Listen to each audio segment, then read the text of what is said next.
Before the story begins, make sure to like, subscribe, and let me know. What time do you usually watch videos? And don't forget to suggest the next story or content you'd like to see. Story 1. The Country Lane. It was late in the afternoon when I found myself driving through the back roads of Somerset. I had taken the trip to visit my aunt, who lived far from the city, and I was returning home before nightfall. The air was clear, the sun low, and the sky brushed with streaks of orange and gold. My GPS, however, had other plans. Somewhere after passing a crumbling stone bridge, it insisted I take a turn down a narrow lane I'd never noticed before. The entrance was easy to miss, a gap between tall hedges, almost swallowing the path entirely. The lane was barely wide enough for a single car, and ancient oak trees loomed over it, their twisted branches forming an archway. It was beautiful, in an oddly fragile way, but I couldn't shake the faint unease creeping into my stomach. I told myself it was just because I didn't recognize the route. I slowed my car to a crawl.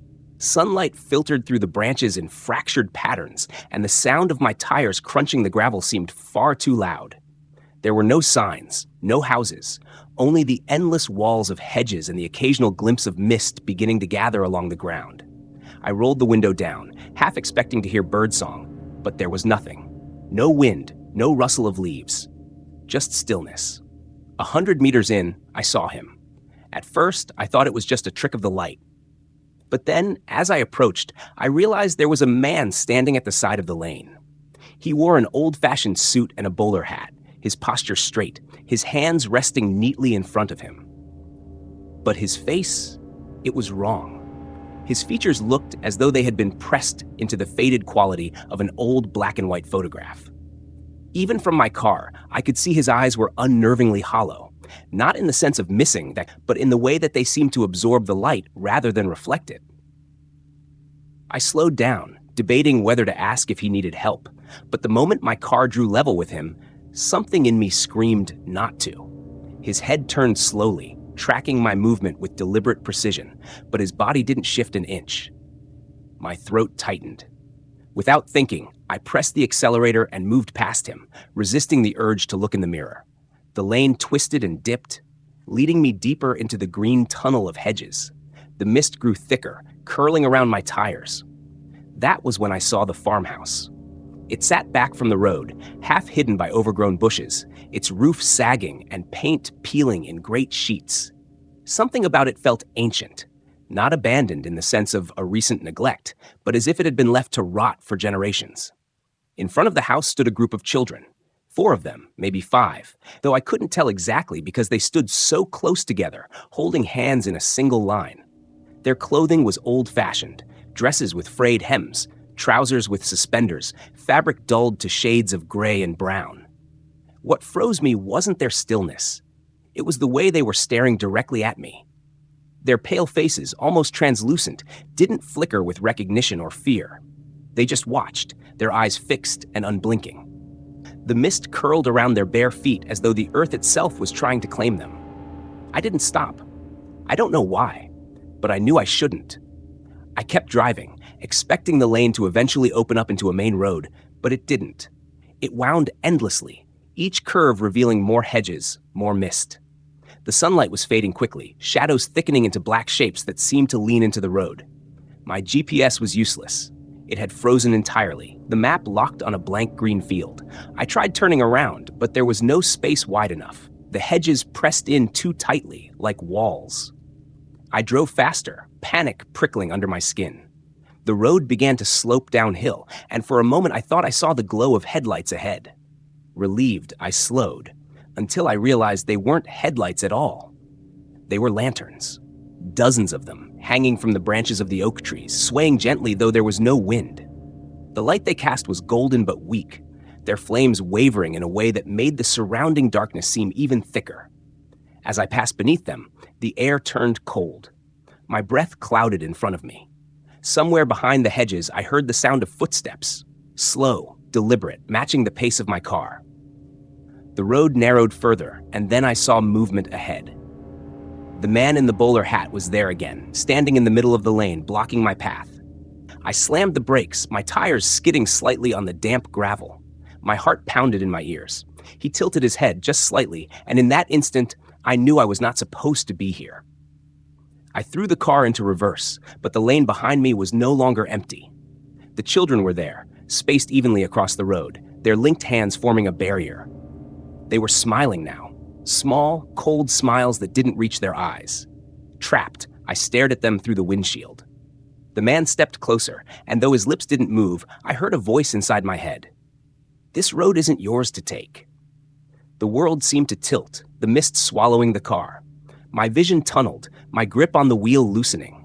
I felt as though I were sinking, not into the seat, but through the ground itself. The last thing I saw before everything went black was the man's hollow eyes filling the entirety of my view. When I opened my eyes again, it was morning. My car was parked on the side of a perfectly normal country road, the sun already bright in the sky.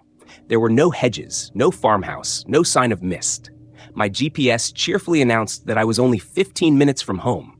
I drove the rest of the way without incident, but I never found that lane again. I tried, many times, but all I ever found were ordinary roads, lined with nothing more threatening than sheep and stone fences. Sometimes, late at night, I dream of that place. The man in the bowler hat is always there, waiting in the middle of the road. And behind me, I can hear the children's hands tightening their grip. Story 2. The city street that led nowhere. It was supposed to be a quick walk back to my hotel.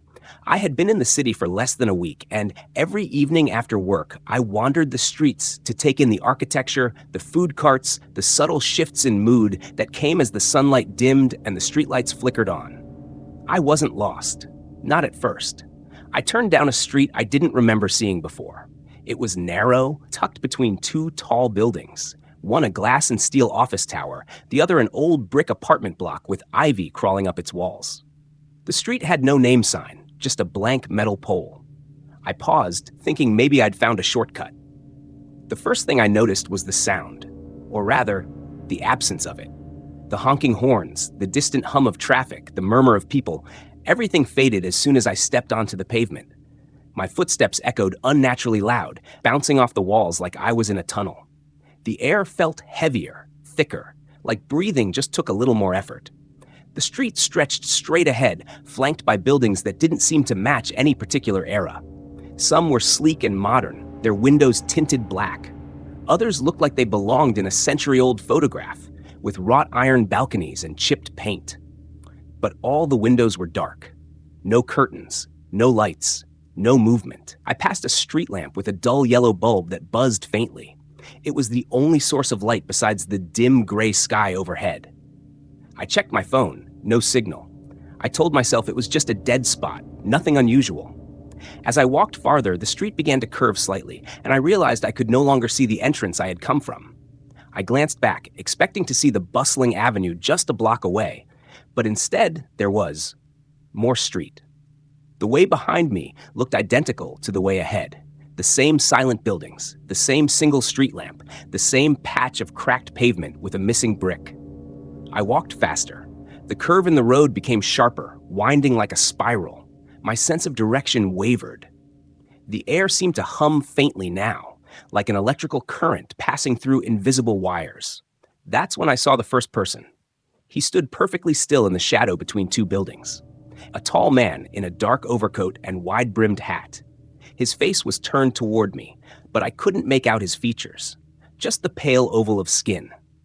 I slowed my pace, debating whether to speak, but before I could, he stepped backward into the darkness and vanished completely, as if there had never been space between the buildings for him to stand in the first place. A shiver ran through me. My feet kept moving. The buildings seemed to grow taller as I went, the sky shrinking to a narrow strip overhead. A light rain began to fall, just a thin mist at first, then heavier. It didn't make a sound when it hit the ground. My footsteps were still the only thing I could hear. Then I saw the street's end, or at least what looked like an end. A tall brick wall stood ahead, blocking the way. No gates, no alleys, just a sheer barrier. I sighed with relief. At least now I had a reason to turn back. But when I reached it, my stomach dropped. It wasn't a wall at all. It was a mirror. A massive, seamless pane of glass reflected me and the street behind me in perfect detail. Except the reflection wasn't perfect. The me in the glass was standing perfectly still, staring straight ahead, even as I tilted my head and waved my arm in front of it. And behind that other me, the street was not empty. Dozens of figures stood there in the reflection. Men, women, and children dressed in clothes from different eras.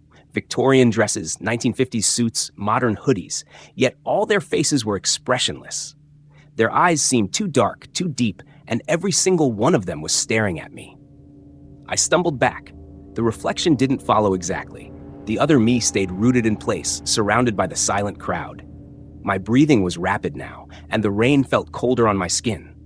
I turned to run, and the street behind me had changed. It was no longer the winding road I'd walked. It was a straight path lined with doorways, each one standing open. Beyond each doorway was darkness so absolute it felt solid. I didn't want to know where they led. A sound finally broke the silence. A slow, deliberate tapping, like footsteps on wet stone coming from somewhere behind me. I didn't look back. I ran. The street seemed endless, the doorways passing me one after another. My lungs burned, my legs ached, but I didn't stop until I saw something different ahead. A dim rectangle of light, like the mouth of a tunnel. I threw myself toward it, every instinct screaming that I had to get out before the tapping caught up to me. I burst through the light and found myself standing in front of my hotel. The city was alive again, traffic roaring, people talking, neon signs buzzing. I turned to look behind me, but there was no street there at all. Just the familiar main road, lined with shops and cafes. I checked my phone. 2 hours had passed. I don't walk alone at night anymore, not in any city, because sometimes streets appear where they shouldn't, and sometimes they don't take you anywhere you've ever been before. They take you somewhere you can't explain. And if you see the mirror, I don't think you ever really leave. Story 3. The Vanishing Highway Exit. I was driving home from a business trip late one Sunday evening, my car slicing through the empty highway under the orange glow of sodium streetlights. The hum of the tires on the asphalt and the faint hiss of the air conditioning were my only company. I'd made this trip dozens of times before.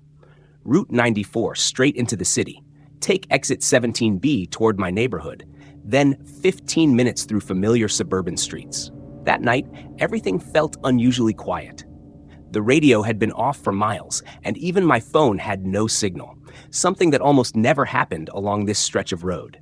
The moon was half hidden by a thin sheet of clouds, giving the sky a washed-out silver tone. I was tired, but not exhausted. My mind was clear enough to recognize the landmarks along the way. The billboard for a local diner, the green highway sign for the upcoming rest area, and the distant glow of a cluster of buildings marking the edge of town. Then I saw it, a sign I didn't recognize. The reflective green panel read, Exit 17B, Hollowford/Eastwood. My brain immediately latched onto the first name. Hollowford? I had never heard of it. Eastwood was vaguely familiar, but I couldn't recall ever seeing it listed alongside my usual exit. Still, the number matched, 7B. Curiosity tugged at me. Maybe they'd renamed something, or maybe there was a detour I wasn't aware of. I slowed down, flicked my turn signal, and veered onto the ramp. The road sloped downward, curling to the right, lined with tall, dark pines that seemed to absorb what little light the moon offered. My headlights carved a tunnel through the darkness, but the beam seemed muted, like it was fighting against a haze I couldn't see. Halfway down the ramp, I noticed the sound. It was subtle at first, a low, distant hum, like machinery or far-off traffic. But it grew louder, shifting into a throbbing pulse that I could almost feel in my chest. I gripped the wheel tighter, slowing even more. The ramp ended abruptly, feeding into a 2-lane road with no streetlights, no signs, and no other cars. The asphalt looked old, cracked, with patches of gravel in places. A faint mist clung to the surface, swirling in the wake of my tires. I kept going, figuring it must connect to the main road. The GPS still wasn't working, and my phone screen remained a stubborn, no service. After about 5 minutes, the mist thickened, turning into a dense white curtain that made it impossible to see more than 20 feet ahead. That's when I saw movement. A figure emerged from the fog on the right-hand side of the road, an older man in a tan trench coat and wide-brimmed hat, standing perfectly still. As my car approached, he lifted his head, and I caught a glimpse of his face in the headlights. It wasn't right. His features were there, eyes, nose, mouth, but they looked faded, as if I was looking at an overexposed photograph. His eyes, though, were sharp and dark, following me as I passed. I glanced in the rearview mirror, and he was gone. No time to hide, no place to go, just gone. A chill ran down my spine, and I pressed the gas a little harder, eager to get back to something familiar. The road began to twist, winding through the trees. Then, just ahead, I spotted another sign. It was identical to the one on the highway, green, reflective, reading Exit 17B, Hollowford, Eastwood. But that made no sense. I was already on the road from that exit. Before I could process it, the mist began to thin, and I saw bright light ahead, streetlights, traffic, the comforting hum of the highway. And then, impossibly, I was merging back onto Route 94, as if the ramp had looped me right back to where I started. My heart was pounding. I checked the clock. Only 12 minutes had passed since I first saw the strange sign, but it felt much longer. This time, I drove straight past 17B without so much as a glance. When I got home, I searched for Hollowford. Nothing. No town, no neighborhood, no old records. I even checked historic maps of the area. There had never been an Exit 7B leading anywhere but my usual route. Yet, the next morning, when I drove past that stretch of road again, there it was, the green sign. Same words, same number. Only this time, as I approached, I noticed something strange.